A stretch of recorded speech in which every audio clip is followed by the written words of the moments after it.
Origin Gens, welcome to CG Reaction. This is Berlin Airlift. The Cold War begins. Extra history by the channel Extra Credits. Yeah, tension between the Soviet Union and the former World War II allies escalated into hostile blockade of Berlin. All sides wanted to avoid another war, but the United States, Great Britain, and the France refused to bend to Stalin's pressure. They came up with daring plan to supply Berlin by. Oh, okay, yeah, this is that. So this is where Cold War begins. I wanted to react to some, good Cold War series, with, by good channel like Extra Credits.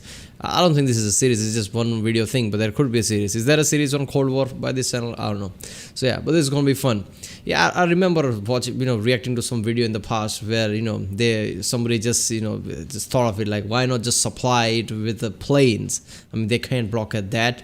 That way there is no war because there is no direct conflict or anything like that, and supply is still there, so they don't have to run away and leave Berlin. I guess that would have made sure the Soviets gets entire Berlin. So yeah, remember people, if you like my reaction, don't forget to like, subscribe, check out the reaction. There's a link in the description. Check out the cars of the playlists like history, overseas production, internet students, CGP great here. So yeah, let's go this one.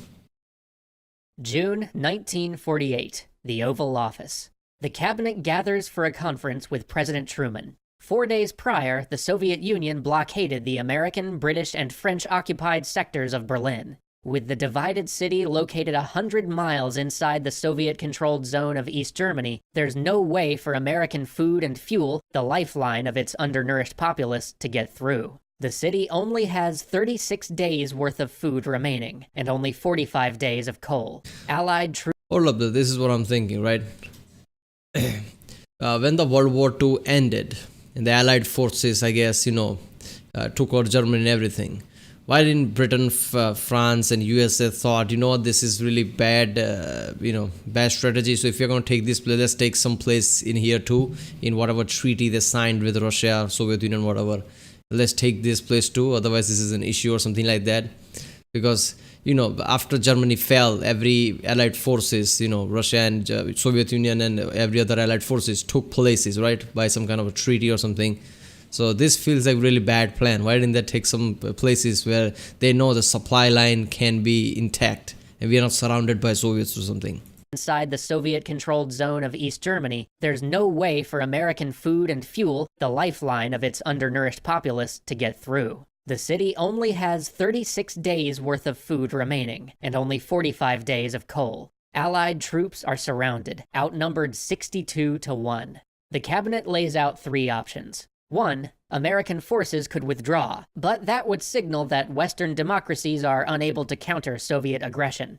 2. They could stay in Berlin until the starving population after throwing nuclear bombs at Japan and so flexing in the world stage, them running away, that would never happen.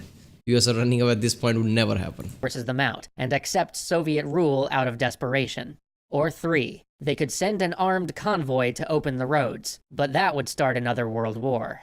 They advised Truman to withdraw. Truman says, "We stay in Berlin, period."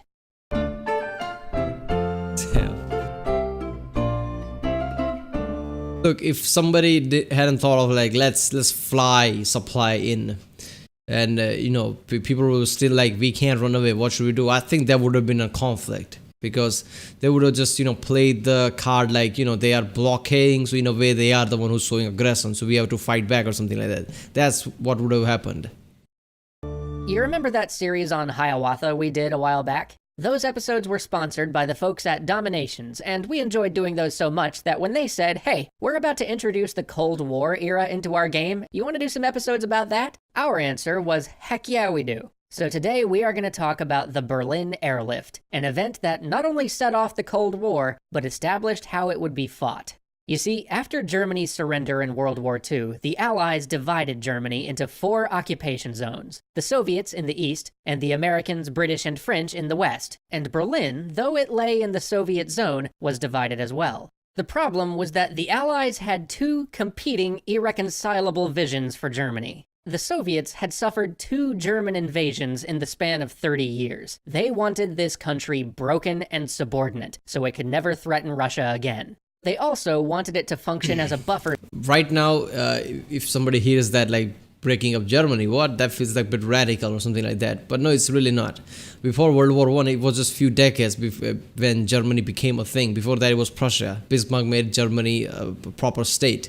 So, after World War One and World War Two, Soviets thinking, screw this, let's break up Germany again. This was a bad idea or something like that. Their mentality is that. That's not far-fetched to think, right? Especially at the time where, Ottoman Empire were broken apart. So why not Germany? That's probably what their mentality was. Zone to keep the Western powers at bay. In the end, Stalin's goal was a communist puppet state in Germany and the Allies out of Berlin. But America and Britain believed that Nazi extremism had arisen due to the Great Depression, and that the best chance for a peaceful Europe was a prosperous democratic Germany. They also hoped that it would be a... Oh yeah, that is true, right? I mean, after World War One, all the treaties and things that were signed, really put pressure on the Germany. After the Great Depression, that was the last straw. So, by now they know that if we put a heavy treaties on Germany, that's not going to work. They'll come back just like they did in the World War II. They'll come back even more stronger because, Prussia, Germany, they are really powerful in military side, I guess. So they are thinking like, okay, let's try another approach. Let's make sure that they prosperous as a democratic country. Let's help them in that direction. So at least we ensure that, they are prosperous, they are democratic, so nobody's going to rise up or something. Bulwark against Soviet expansionism. So this joint occupation effort was doomed to failure from the outset. But the final showdown came over currency. Berlin was in economic ruin. Allied bombing had destroyed most of its industrial foundation, and even 3 years after the war, most Berliners lived in the basements of shattered buildings. Some were living on just 900 calories a day. The biggest problem was the value of German currency, which was so low that a loaf of bread often cost an entire paycheck. The city's real currency at this point was American cigarettes, and imagine that, German people, right? There was a guy whose son rose up, a fascist guy like Nazi, Hitler, with all these Nazism ideas. At the time, people didn't realize how serious, his ideas were, so, and then he came like, okay, you know what? I'm going to give all of you a car, a people's car, Volkswagen, people's car. Everybody needs to pitch in some money here and there. And, we'll give you a car. So everybody worked hard and gave money thinking we we're going to get a car. They didn't get a car. They got a massive army to Nazis. Then they attacked, World War II happened, then World War II finished. And then what happened is those same people who paid money for the car, which Hitler used to, wage war everywhere. Now they are just living, in the basements, living on 900 calories a day. So how effed up the scenario is for the German people at the time. This is just ridiculous. Most civilians survived by a combination of black market, food aid, and prostitution. The Allies made an attempt at currency reform, but this attempt failed when the Soviets sabotaged the effort by printing billions of extra notes. By 1948, the frustrated Western powers were secretly planning to introduce a new currency, the Deutschmark, and met behind Stalin's back to discuss forming a West German state. The Soviets found out about this, and in protest, abandoned the Four-Power Council. In response, the Western Allies released the new currency, and Stalin had his pretext. On June 23rd, Soviet troops encircled Berlin, blockading the road and rail line the Allies had been using to supply the city. The city's power station, located in the Soviet sector, cut electricity. The Berlin blockade had begun, and Truman had to choose between retreat or war. But there was another possibility. The Soviets had interrupted traffic to Berlin before, months earlier, but the Allies had continued supplying their troops via air. Truman wondered whether a similar airlift could supply all of Berlin. After all, the only way you can stop a plane is to shoot at it, which would be an act of war. Yeah. American generals dismissed this idea as impossible. But the Royal Air Force thought different. After years of war shortages, the British were experts in rationing, and they ran the numbers. They concluded... All the Americans are like, what a preposterous idea. That was a stupid idea. The British Air Force there. Yeah, we can do it. Yeah, we've been doing that for a long time. We can definitely do it. That it would take 4,000 tons of food and fuel per day to keep Berlin from collapsing. But to move that much cargo in C-47 transports would mean over 1,300 flights every 24 hours. Whoa. And only the Americans had that capacity. Under pressure from Truman, the U.S. generals agreed to try. The first flight began on June 26th. What pressure? He's the president. He can just order them like do that. The end. Despite Soviet threats, the anti-aircraft guns stayed silent. They had called Stalin's bluff. But the airlift didn't have enough planes or crews. The Air Force tried bringing in air wings from as far away as Guam, but it still wasn't enough. 2 weeks in, the airlift was only delivering 1,000 tons per day, a quarter of what they needed. And conditions were perilous. The American airport at Tempelhof was a grass field that needed to be patched between landings. An apartment block stood directly on the approach path, its roof just 17 feet below the landing gear. And those C-47s were old leftovers from the war. Coal and flour dust, both of which were explosive, by the way, filled the plane's cargo holds. The 24-hour nature of this operation strained both the airmen and their antiquated planes. Damn. And all the while, Soviet Yak fighters buzzed the transports, keeping the pressure on. But despite the shortfall on the cargo quota, the airlift spurred a wave of enthusiasm. Across Europe, people set aside wartime grudges in an effort to keep Berlin from starving. Blitz survivors in London sent care packages to Berlin. Many RAF mechanics didn't even wait to be called up. They just grabbed their toolboxes and hitched a flight to Hamburg. Germans, previously hostile to the pilots who had leveled their cities, instead began plying Allied airmen with beer. It was a chaotic cowboy operation. So Washington dispatched when you see that there is no hope everywhere, this is just going into, like, after World War I, they already know, how, pressure can be put on Germany. After World War II, it was even worse, right? And they were starving, so there was no hope anywhere. People just, getting by every day. Then they realized, wait a minute, there's a hope there.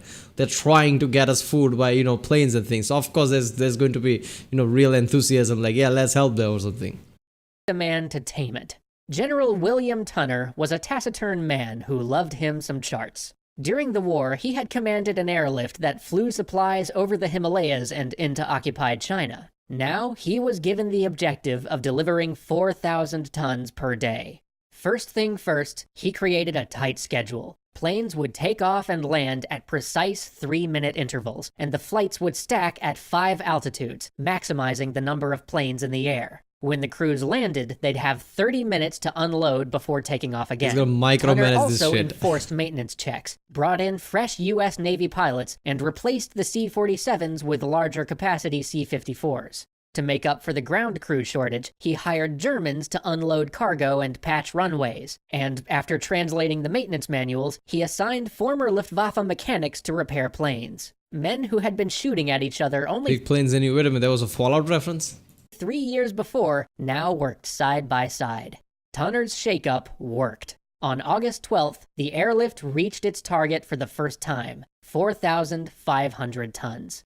Then, Tunner discovered that one of his pilots, Gale Halverson, had been making unauthorized cargo drops. Every time Halverson came in for a landing, he would drop off little handkerchief parachutes containing parcels of candy to the children that gathered near the runway. Berliners loved it, and Tunner saw the PR potential. He ordered the candy drops expanded and sent Halverson on a press tour back home. Damn. The airlift, a humanitarian effort without traditional military heroes, finally had a public face. And that PR victory was good news because winter was coming. The Soviets had been stalling diplomatically for exactly this reason. Surely deteriorating weather would put a stop to this airlift for good.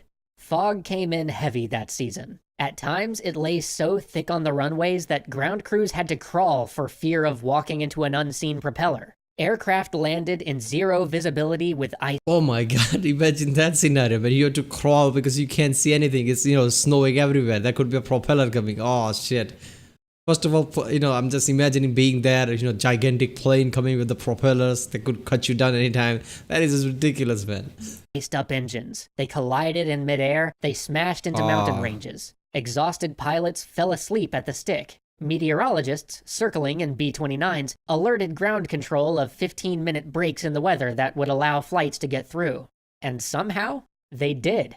On New Year's Eve, 1948, Allied forces delivered over 6,000 tons, Damn. a new record. And as winter passed and the weather began to let up, the airlift began delivering more supplies than the city had ever received by rail.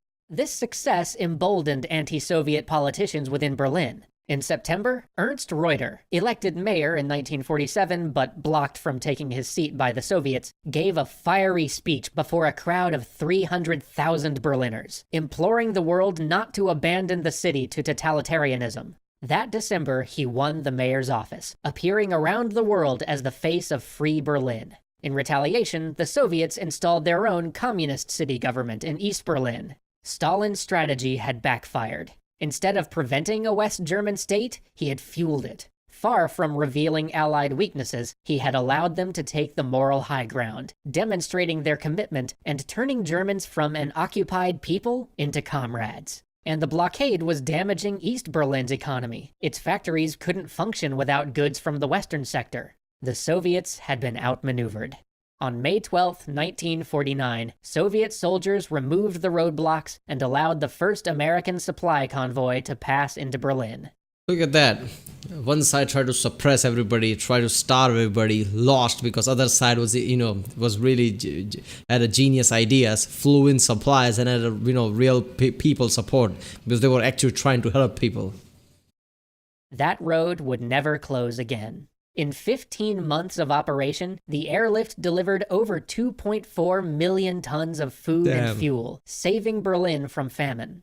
79 Allied personnel and German civilians lost their lives to the effort, and the world would never be the same. Stalin's willingness to starve civilians marked a turning point, uniting Western Europe in a coalition to contain Soviet influence. A month before the end of the blockade, this new alliance, the North Atlantic Treaty Organization, or NATO, was formally signed into being. And within weeks, West Germany formally became its own country, followed by communist East Germany. Europe was divided in half, and 2 months later, the Soviets tested their first atomic bomb. It was the beginning of a new kind of war, one of political influence, fought by great powers over proxy states. A war of threat and restraint, where governments tested just how far they could push the other without starting a full-scale conflict. But the Soviets and the Americans would never again square off as directly as they did during the Airlift. When nuclear armament is in play, that is just not the kind of gamble you take.